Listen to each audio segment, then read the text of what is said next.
bahwa COVID memang menyerang semua organ. Ngerasain rumah sakit penuh kayak gini. Pernah nggak itu dulu? Ditolak. Sebenarnya bukan ditolak sih, karena penuh. Mau ditaruh di mana?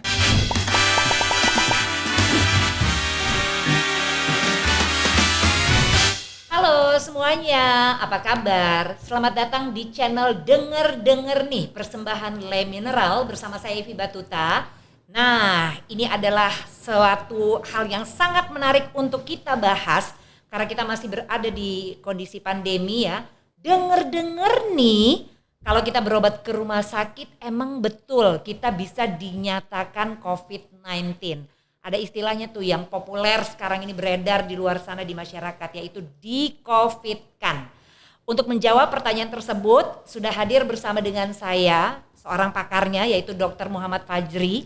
Nanti akan bisa memberikan penjelasan sejelas-jelasnya kepada kita semua ya. Oke, ini dia Dr. Fajri. Selamat pagi. Yes. Dokter, apa kabarnya? Baik, Mbak Ivi. Ini menarik banget ngebahas ini, soalnya Lagi meledak. Terus udah gitu orang jadi pada takut ke rumah sakit, meninggal di rumah 2000 kemarin. Nah, tuh. Jadi sebenarnya nih kalau banyak yang bilang denger datang ke rumah sakit, itu datangnya gara-gara apa? Tiba-tiba langsung dinyatakan COVID-19. Faktanya gimana menurut dokter? Faktanya sebenarnya kalau misalnya nih ada nih 1-2 kasus dia negatif COVID akhirnya dinakalin gitu ya mungkin oknum namanya, silakan diproses gitu. Tapi secara umum itu enggak. Secara umum nih, secara nasional gitu enggak. Kenapa begitu? Pertama yang harus dipahami bahwa COVID memang menyerang semua organ. Itu dulu. Jadi organnya memang karena menyerang berbagai organ, jadi gejalanya beragam. Dari mulai mata, kepala, hidung, paru, bahkan sampai ginjal, bahkan sampai saluran saluran suburan gitu. Saluran ini kita tuh ada di situ, bisa di sperma tuh ada gitu, bisa gitu. Di cairan vagina saat orang melahirkan itu ada, walaupun mungkin nggak banyak itu. Artinya itu semua organ, itu yang pengen saya sampaikan. Jadi gejalanya pun beragam. Nah, kenapa nih? Karena gini, isunya tuh begini, karena ada orang datang kecelakaan, di swab. Padahal nih kecelakaan nih, patah tulang nih, jadi COVID gitu. Ya karena memang ada di dalam tubuhnya virus itu. Dan memang nggak semua bergejalanya khas. Contoh, saya pernah dapat pasien saat itu. Saya nanganin COVID nih setiap hari, Mbak. Puluhan gitu, setiap hari lah. Jadi datang kakek-kakek usia sekitar 60-an, saya ingat banget tuh. Dia punya sakit jantung memang sama DM. Jadi keluhannya dia datang cuma lemes. Nggak ada yang lain, cuma lemes, nggak enak makan, udah gitu aja. Memang agak ngantuk-ngantuk gitu. Jadi namanya bukan demensia. Namanya agak delirium. Terus saya karena udah seminggu kayak gitu, saya curiga nih jangan di COVID karena udah pengalaman tuh banyak banget kasus model kayak gini. Akhirnya saya cek betul positif. Kemudian di ronsen ya khas banget COVID. 2-3 hari kemudian meninggal. 3 hari kemudian meninggal di rumah sakit. Artinya kan coba nyangka nggak cuma lemes-lemes doang. Iya. Jadi banyak memang nggak nyangka gitu. Ada yang mencret diare karena dia menyerang saluran pencernaan.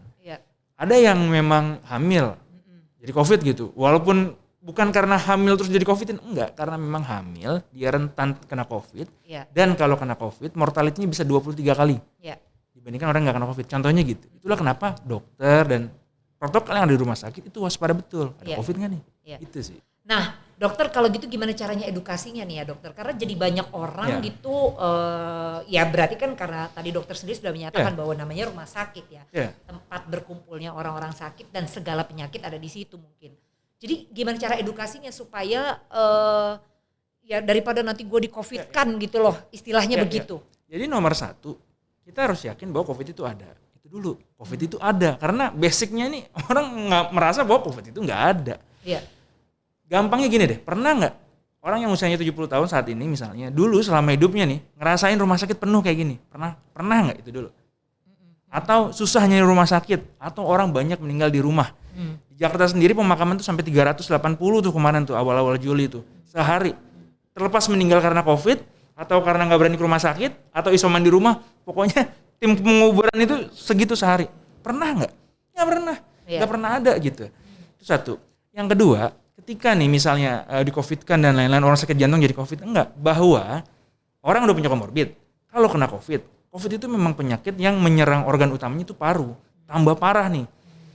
Ya orang sakit jantung jadi tambah perburukan gitu loh. Jadi dia udah punya kondisi sebelumnya, kena COVID tambah parah. Bukan karena meninggalnya karena jantung aja nih.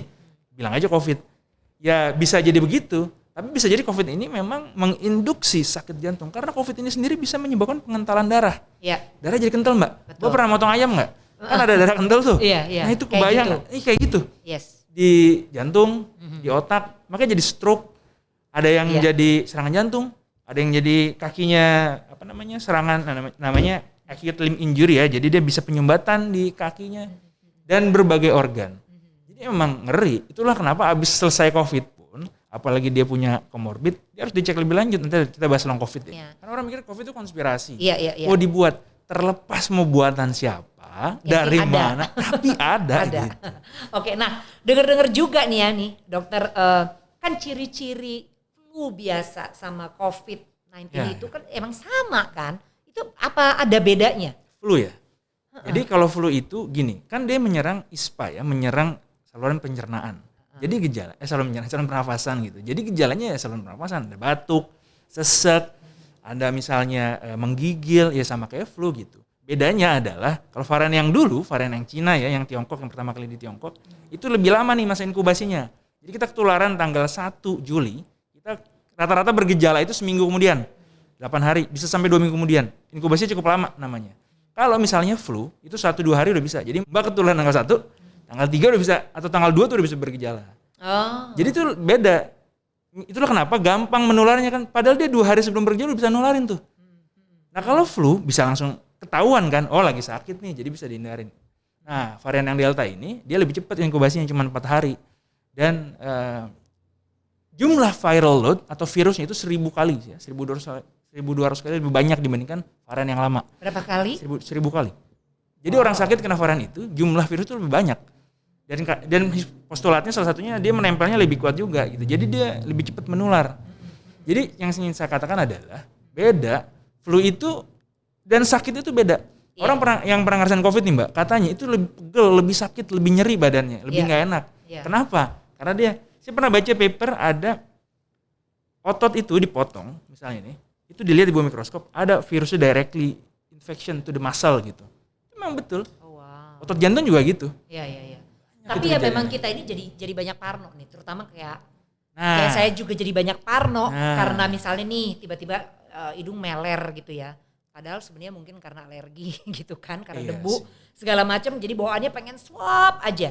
Nah kalau kita orang dewasa swab itu ya emang tahu nggak nyamannya. Nah anak-anak ini nih kasihan banget kalau di anak-anak kecil itu apa ya, mereka tuh kadang suka. Aku juga soalnya ngebiasain mereka juga beberapa hari dalam beberapa minggu harus swab gitu kan. Gitu. Nah, sementara kan anak-anak juga kadang, anak-anak ini kan paling gampang ya. Dulu waktu kecil, anak-anak masih kecil tuh aku melihat mereka tuh penyakitnya paling sering ya Iya. batuk pilek Iya. gitu loh. Apakah semuanya harus diswab kan gitu? Iya, iya. Enggak sih. Pertama gini, ada yang namanya kontak erat. Biasanya anak-anak apalagi lagi libur sekolah kayak gini, biasanya dapat virus dari mana sih? Kan dia kan nggak jalan-jalan ke kantor gitu, Iya. dari keluarga gitu. Kita lihat dulu nih, ada nggak kontak erat di situ. Iya. Terus lihat gejalanya. Kalau misalnya baru demam 3 hari ya nggak perlu diswab. Kalau seminggu nih atau hari kelima deh 6 demam nggak turun-turun, bawa ke dokter. Minimal dicek darah dulu. Singkirin dulu DBD, jangan DBD. Terus kalau bisa ya ada akses di swab gitu misalnya hari ke-6 baru. Apalagi ada kontak erat. Poinnya sebenarnya di kontak erat nih Mbak. Iya. Keluarga nih, kalau ada keluarganya jelas ada kontak, ya udah. Terus yang paling bisa ngebedain gitu, ada nggak? Anosmia, Ah. hilang penciuman atau bau penciuman itu berbeda. Kita nggak ada apa-apa nih, tiba-tiba nyium bau duren. Itu bisa juga kayak gitu. Tiba-tiba bau busuk, padahal nggak ada gitu, kayak halusinasi gitu. Tapi itu memang betul, jadi memang terganggu lah sistem penciuman kita gitu. Atau mulut lagi makan nih, biasanya orang nggak sadar di situ. Makan rendang gitu kan, wah nggak kerasa rendangnya nih, bisa jadi. Itu yang khas. Jadi kalau guideline WHO, demam, anosmia, ada kontak, 90% tuh kok arahnya ke arah COVID gitu. Di antigen positif, udah bisa kita cegah COVID sebenarnya. PCR itu hanya konfirmasi aja gitu. Itulah kenapa dokter tuh kan melihatnya itu holistik gitu. Dari perjalanan penyakitnya, sampai nanti di ronsen dan lain-lain. Nah dokter kan denger-denger nih, nggak semua pasien COVID itu harus dirawat, ya di rumah sakit maksudnya. Banyak juga yang bisa sebetulnya isolasi mandiri, ya kan. Nah menurut dokter apa sih nih kriterianya pasien itu tuh sampai perlu kita lakukan perawatan intensif tuh di rumah sakit? Di isoman ya, nomor 1 ketika kita isoman itu nomor satu, tenang dulu ya, tips-tips isoman nih, tenang dulu. Kemudian yang kedua, yakini bahwa memang COVID betul 90% sembuh. Itu dulu. 90% angkanya 90, 80-an, 87. Jadi memang mostly adalah sembuh. Tapi ada sekitar 2,7% orang yang meninggal di Indonesia yang udah terbukti berkaitan dengan COVID. Artinya kita isoman di rumah, kalau emang rumah sakit lagi penuh dan kita nggak punya komorbid gitu ya, isoman di rumah, tapi kita harus memantau beberapa gejala. Siapa aja yang boleh isoman di rumah? Satu, dia betul-betul nggak punya komorbid. Idealnya begitu, idealnya. Komorbid itu apa sih? Penyakit penyerta. Orang punya sakit jantung, serangan jantung, pernah dipasang ring. Kemarin tuh ada tuh yang kena juga tuh, kerabat saya. Ada yang udah pernah bypass, ada sakit gula misalnya, punya sakit stroke, lansia, terus misalnya punya kanker, autoimun. Wah itu tuh idealnya memang dirawat kalau itu. Terus dia sesek, terlihat sesak, kemudian saturasinya turun. Saturasi itu oksigen. Jadi kadar oksigen di darah kita itu ada, bisa diukur, namanya pakai alat pulse oximetry. Ada tata cara ngukurnya, harus tepat, masangnya harus benar, jangan kebolak-balik, terus tenang gitu, jangan terlalu dingin situasinya. Karena nanti bisa berubah tuh validitas dari pengukuran. 95 lah di bawah itu, 94 sampai 90 udah harus hubungin nakes tuh kalau kayak gitu. Di bawah 90 udah harus, kalau bisa langsung buku UGD sih sebenarnya. Jadi kita harus waspadanya tuh di situ. Jadi bagaimana cara isoman yang baik? Lapor sama nakes awal-awal. Jadi kalau misalnya di Jakarta, ya di Jakarta di semua tempat bisa sih, telepon puskesmas gitu atau samperin itu bisa, terus dikasih obat, dipantau sekalian. Kalau penuh susah. Kemarin kan Kementerian Kesehatan ngeluarin platform telemedicine kan. Ada sekian banyak itu, belasan kalau nggak salah. Yang ada yang gratis, ada yang berbayar gitu. Masalah di Jakarta dan sekitarnya tuh gratis kalau nggak salah. Jadi bisa manfaatin itu. Idealnya begitu. Jadi idealnya memang kalau punya COVID di rumah sakit. Inilah kenapa negara Singapura itu kematiannya selama COVID ini 36. Kemarin nambah 1 kayaknya. Idealnya yang COVID tuh harus ke rumah sakit. Punya komorbid. Yang punya komorbid. Yang punya komorbid. Oke, COVID dengan komorbid. Minimal di ronsen. Ya. Minimal di ronsen dan dicek apakah ada pembekuan darah. Oke. Sebenarnya idealnya semua orang COVID itu di ronsen. Idealnya, saya ngomongin ideal nih. Kalau ada akses di ronsen, di ronsen. Kenapa? Walaupun dia nggak bergejala, itu di parunya itu ada putih-putih. Atau ada kayak kabut gitu. Itu artinya ada infeksi di parunya. Gitu. Buat apa di ronsen? Ya biar tahu progresivitasnya. Nanti 5 hari makin berat nggak? Kan ada orang yang OTG, tapi pernah dengar nggak Mbak? Ada orang OTG, iya. tapi tiba-tiba memberat gitu. Itu bisa. Gitu. Nah, perawatan yang tepat seperti apa nih untuk yang isolasi? Pertama, tetap tenang. Itu nomor 1, tenang. Gak usah panik. Panik tuh ngukur aja salah, tiba-tiba 90 terus panik. Padahal salah ngukur gitu. Itu dulu. Yang kedua, minum obatnya gak usah banyak-banyak. Secukupnya aja. Misalnya demam ya, dan paracetamol. Kalau obat batuk, yang disarankan untuk pasien COVID, N-acetylcysteine gitu. Kemudian obat antivirus tergantung dokter yang menentukan. Pada prinsipnya sih, jangan terlalu berlebihan juga antibiotik sama antivirusnya. Kalau memang ada indikasi tertentu baru boleh. Kemudian obat cacing dan lain-lain nggak usah lah beli yang itu dulu, nanti dulu lah gitu. Itu tergantung dokter yang resepin deh, jangan beli sendiri kalau obat-obatan. Yang diperbolehkan minum vitamin boleh, tapi jangan banyak-banyak juga gitu. Ada yang nyaranin kemarin vitamin C 1 gram per jam, itu ngawur, jangan. Ginjal bisa jebol. Betul ada batu ginjal, itu betul kejadian beneran batu ginjal. Vitamin D boleh nggak? Boleh, tapi jangan banyak-banyak. Ya kalau 5.000 boleh lah kalau dewasa. Kalau anak-anak tergantung tuh Mbak, ada yang 400, 800 tergantung dia usianya berapa. Yang muda gimana? Berjemur jam 9-an lah sampai jam 10 sekitar itu, 15 menit sampai 10 menit. Tapi pakai baju jangan rapet-rapet, nggak dapet juga nanti vitaminnya. Jadi vitamin C maksimal 2 gram ya. 3 kali 500 oke lah. Tapi hati-hati kalau punya mah ya habis makan atau cari yang pilihannya salut selaput tuh pilihannya, pilihan obatnya. Kemudian minum zinc boleh 20 mg per hari. Terus multivitamin boleh. Yang penting tuh gizi seimbang. Tidur cukup, gizi seimbang, insya Allah akan sembuh sendiri. Sistem imunnya yang akan membunuh virus itu.